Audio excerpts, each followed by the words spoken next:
What about A&M? Because I'm sure they're going to get some buzz, and going into what will be year 5 for Jimbo. Should they be ranked in the top 25, and perhaps they'll play even better if they're not without the expectations? What's your thoughts on all that? Yeah, I'll buy your point of maybe being under the radar probably helps them a little bit, especially after this season. I think there should be something to prove in 2023, just after finishing 5-7 and missing on a bowl game. I probably have them closer to 30 to 40 right now, not knowing who the offensive coordinator is going to be. Would like to see a few more additions through the portal at either receiver or in the secondary. I think they're off to a good start of getting some guys in the secondary, especially Sam McCall, who was a big time recruit at Florida State, who really didn't play that much.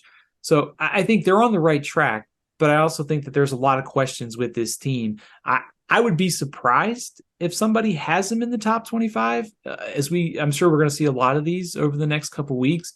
But I also think that if you wanted to make a case, you could say they've still got a lot of roster talent. If Connor Wigman and the new coordinator really hit in year 1, there's definitely some upside. So I think they're probably in the wild card category of falling somewhere probably in the 30 to 40 type range for me right now. Now, let me ask you this, Stephen.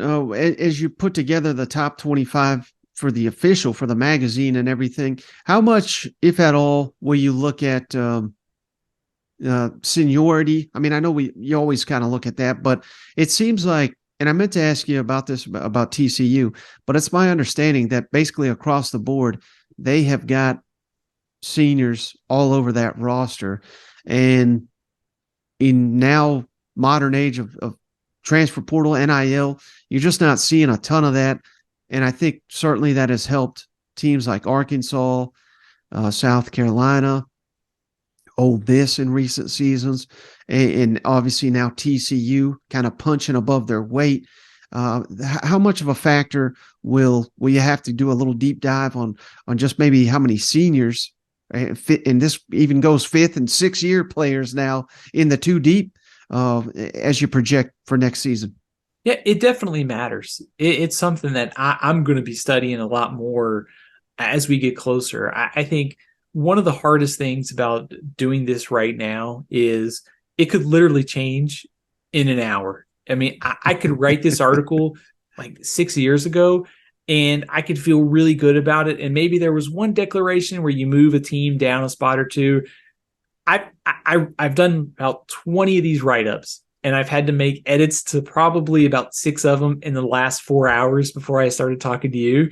And I've had to edit those probably like 2 or 3 times now. So it just goes to show you like how volatile this is. But I do think to your point, the very big picture thing is, it's a part of it because like Clemson, you have a lot of internal culture, stability. Your 4th or 5th year in the program, generally, I would say, means good things are coming this season.